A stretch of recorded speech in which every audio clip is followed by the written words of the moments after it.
Welcome to the Idaho Business Podcast, the only Idaho podcast focused on providing profits for Idaho people. If you love our state and love small business, you are in the right place. We interview local legends, learn business, and have way too much fun doing it. You're listening to the Idaho Business Podcast with your friend, host, and all-around great guy and owner of New Clean Commercial Cleaning, Spencer Ward.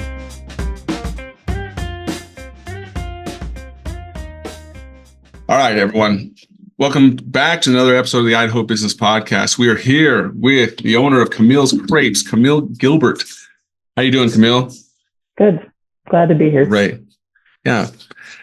Camille and I go way back to the days of Idaho State University, where she was hitting me over the head with a tack hammer, trying to teach me how to speak Spanish. It was to no avail because I still don't speak Spanish. And neither do I. But we shared a class together. We shared some laughs, and she's making crepes, and I'm cleaning toilets. So we took different life turns, but all together we're owning businesses and we're pushing forward. So Camille, she started Camille's Crepes in 2012. About part-time until about 2020, which is a fun year to begin a venture kind of full-time into a venture. That's kind of when this podcast started, by the way. And she went full-time with Camille's Crepes. And she said, it wasn't really full-time. I wasn't really clocking full-time hours with the lights on the trailer. And I said, you know what? You and I both know there's a lot more that goes on behind the scenes. You're probably more than full-time hours with what goes on behind the scenes of running a business. So, but yeah, we're happy to have her on the show. And again, welcome, Camille. Thanks. All right. Well, Camille, you started in 2012. Kind of catch us up. What caught your attention to crepes and business ownership? I have always loved breakfast food and dessert. That's just even from a little kid. I wanted to make breakfast for dinner, and I loved making crepes and things like that. My husband and I went on a cruise to Alaska where we discovered sweet and savory crepes, and my mind was blown. I had never had meat or cheese or egg or anything like that inside of a crepe, never even heard of it. So I came home and I started kind of messing with it. And fast forward to a year later, I have an agreement with myself to do something each year that scares me. Decided to do a beauty pageant, which is nothing that I've ever done before, and scared me a lot. But the further I got into it and learned about the ballroom gown and the cocktail dress and this interview outfit and that thing and the shoes and the jewelry and whatnot, the price tag, really started racking up onto this. And I thought, I can't do this to my newly established family. We can't financially afford this. So I went onto Amazon and I bought a crepe pan and just did a little fundraiser with my mostly just friends and family. And I was able to get all of the funds I needed. Thank heavens with their support and their the graciousness that they showed to me, but then kind of realized these are pretty good. So then I took it to the Pocatello or Port Valley Farmers Market and just did that every Saturday from 9 until 1. I was out of a tent. I was loading everything up into the back of my Honda Pilot every week, putting it in coolers, learning all of the lessons the hard way, having tents blow away, power breakout, showing up by myself and getting slammed and just getting my trash kicked for 4 solid hours, or having no one show up, just the opposite. And like I said, or like you said, did that until 2020 and finally decided in January of 2020, all right, we got to do something different here. We're getting big enough now. We had gotten into the Blackfoot Fair in 2018, and that has been amazing. Have been there every year since then. But just kind of realized, this is no longer a jobby where we're just making a little bit of money and I work it on the side. I was also the clinic manager for a physical therapy company here in town and loved that job, but was trying to do them side by side, and got the trailer in January of 2020. And everyone says oh my gosh, what a terrible year to start a business. But it was a business to start because for some reason COVID was inside restaurants, but it wasn't inside food trucks. And so we were allowed to continue running, and we're able to kind of bring that break and that reprieve to people who wanted to get out of the house, we didn't make a crepe until June that year. So there still was a setback. Sure. But have just grown every single year. And I'm so grateful to the community of Pocatello for learning with us and growing with us. I can't tell you how many times I've heard like, so it's a tortilla, right? Well, no, it's a crepe. But basically a tortilla. No, it's a crepe. Think of if a tortilla and a pancake had a baby, you'd get a crepe. It's a really thin pancake. Yeah. So it's been fun. That's fun. Okay. I love it. That's definitely, everyone has their different reasons to start, a business. And that's, it's the first time I've heard a beauty pageant, to start a business. So yeah, forget the beauty pageant. Food's the way to go.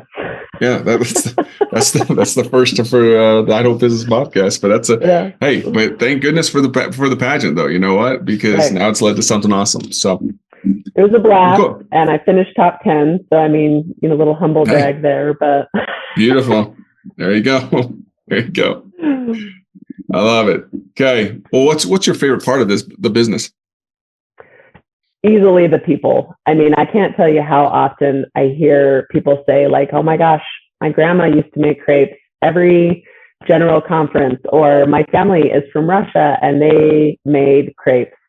Or, I mean, just like everybody seems to have a memory with a crepe or a complete education. Like it falls on both sides of the spectrum. And so to be the first savory crepe that someone's ever had, or to have them go from, can I just have strawberries and whipped cream, to getting the strawberry colada or getting the banoffee, and like just having their minds blown, is that connection with people, and to being able to have that opportunity to either rekindle a memory or to make a whole new memory is easily what I love the most.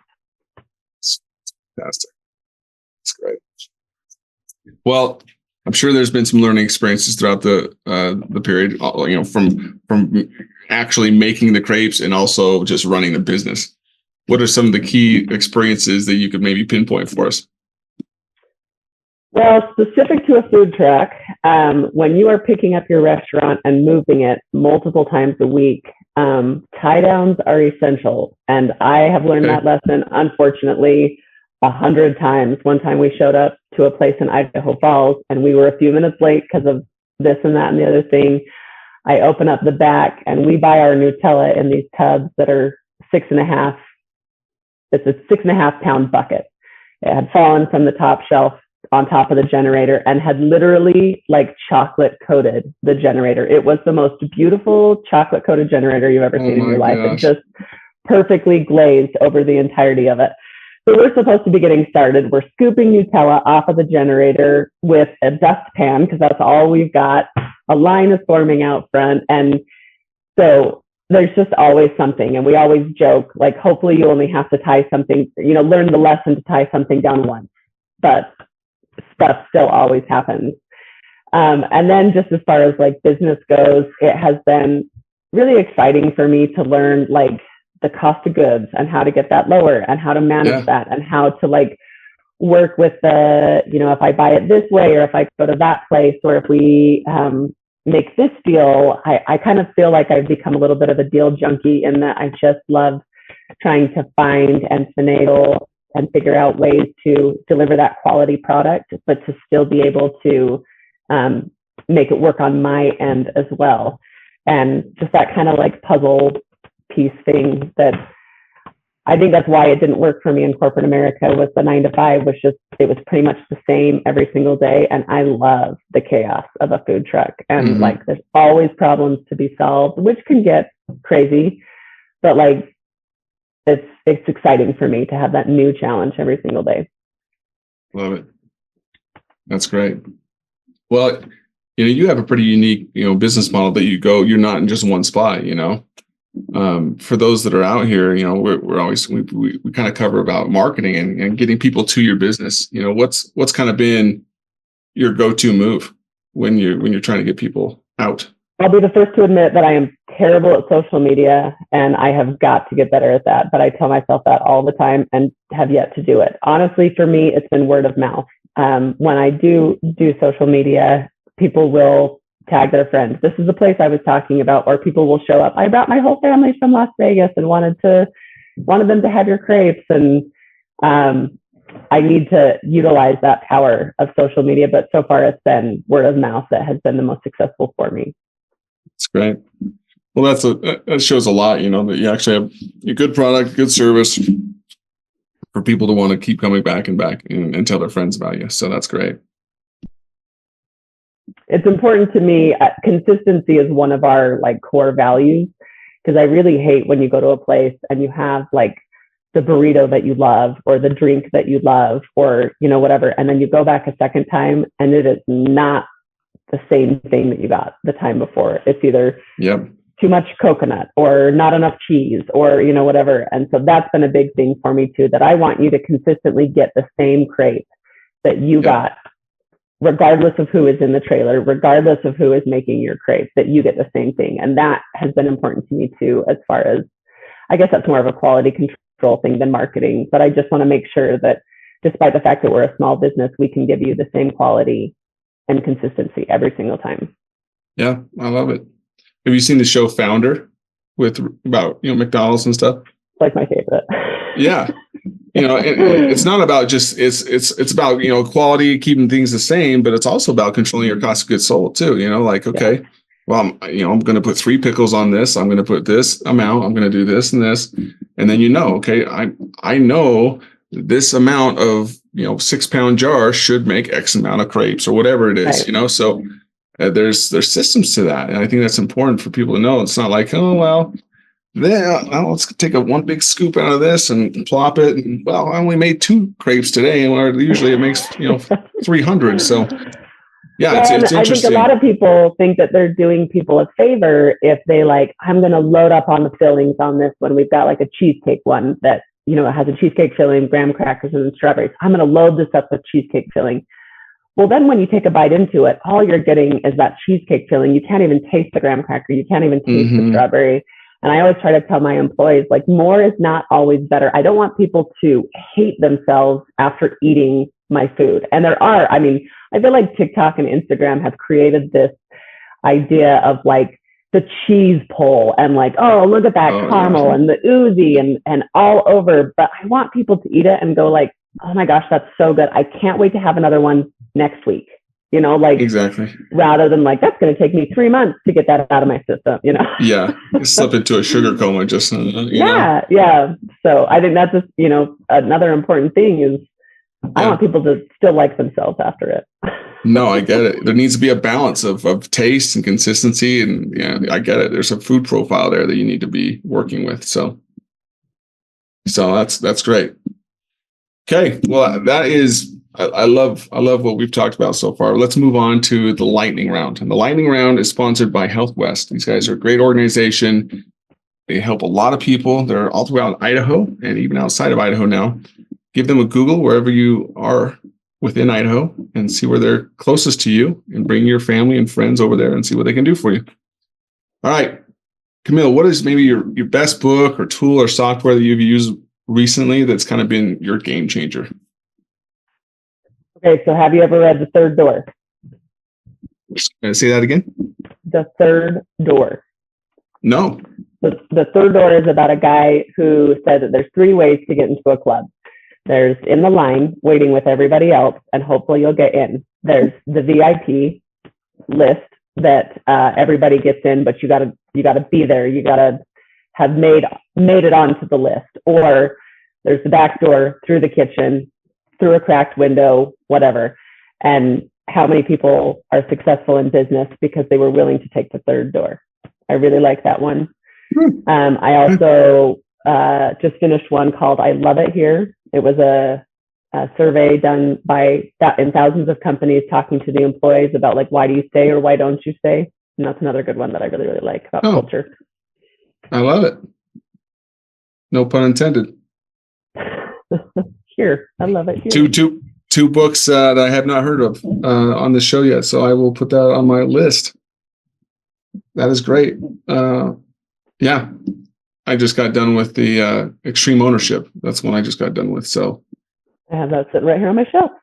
Yeah, that's a great one. So, okay. Thank you. All right. Biggest myth business owners need to know the truth about. To my industry specifically? Or general. We'll just do it in general because it'd be more. So in 2020, you had a lot of people at home that were making bread, making pizza, making barbecue, and they went, oh my gosh, I'm really good at this. I should open a food truck. So we saw in 2021 tons of food trucks open up. And then they went, oh my gosh, I hate this so much. And so we then are now seeing food trucks. Well, in 2022 and 2023, a lot of food trucks went up for sale. And now we're kind of starting to see like a cycle again. And I think the idea is that even though people think that I'm out for the 4 hours of the market, or we have a line that it's just all success, or that it's all easy, or whatever. And it's hard. It is hard work all the time when you're inside that trailer, whether it be the crushing despair of no one showing up at your window, or the crushing insanity of too many people showing up at your window. And so I think a lot of people see food trucks and think like, oh, she just found the right thing. But it's a combination of so many other things as well. And like, again, the support of our community. Yeah, I love it. That's fantastic. Yeah, I love smoking meat and all that kind of stuff. And my friends and family are like, oh, you should do something. I'm like, absolutely not. I said, I love doing this. I don't want to hate doing this. Which I've been so fortunate. I mean, I'm able to use that creative outlet. I can do new crepes. I can do new things, and I don't hate it yet. As soon as I hate it, I'll stop doing it. But I mean, if you love something, don't make it a job. People say make it a job and never work another day in your life. But like, I don't know if I believe that. Some people can do it, and then, like, for me, that's my out, and I look forward to doing that when I'm off and I'm not working. So that's let kind it of stay my sacred. out. Yeah, exactly. That's right. All right, Camille, what is one question I should have asked you that I didn't, and what would be your answer? Oh, sheesh. Maybe just like what our plans are for the future. Right now, we're trying to build and we're trying to grow and still trying to decide what that looks like for us. Does that mean more trailers? Does that mean a brick and mortar? Currently, we are headed in the direction of more trailers, hoping to land in Island Park and Bear Lake. We feel like if we can just kind of hit that 100 days of summer in both of those areas, we're already 10 days late, but get that going this year. I think that's how we can start to make that grow. I want to be more than just Portland Valley Farmers Market vendor. I want to be more of a household name in this area. Cool. I think that would be fantastic. We love going up to Bear Lake. My wife's family has a cabin up there, so we're up there a lot. So I think that'd be great to get Camille's Crepes up there for sure. Yeah. Well, good. Well, people who are listening, they're thinking, obviously, Camille knows her stuff about business. She definitely has tempted me to buy a few crepes after this. Where are they going to find you next? Or how do they get a hold of you? Maybe to, maybe if they want you to cater for them, or if you do that, or you tell them how to get a hold of you, Yeah, we do offer catering. We do weddings, receptions, both sweet and savory, business appreciation, all kinds of things like that. We're on Facebook at Camille's Crepes, and then Instagram at Camille's Crepes. So I am decent enough at the social media that I let people know where we are, but then we're pretty much at the Portland Valley Farmers Market every Saturday, right there in front of the Marshall Public Library, and that goes from 9 to 1.